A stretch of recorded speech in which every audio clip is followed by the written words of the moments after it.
Hello everyone, in this video I will show you how to fix can't follow people on TikTok. First, hold down the TikTok app icon on your mobile device and tap on app info. Here tap on storage and cache. Next tap on clear cache to remove any temporary data that might be causing issues. After that, go back to the previous menu and tap on force stop to close the app completely. Then open the TikTok app again.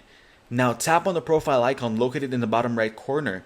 Next, tap on the 3 lines in the top right corner to access the menu. Here, tap on Settings and Privacy. Then scroll down and tap on Report a Problem. Next, scroll down and tap on Chat with Us. Now type your report explaining that you can't follow anyone and request assistance with the issue. They will likely respond with instructions to update the app. After receiving this information, go back to the home screen and open the Play Store. Here, search for TikTok and update the application to the latest version. If this video was helpful, please consider leaving a like and subscribe to the channel. With that being said, I'll see you in the next video.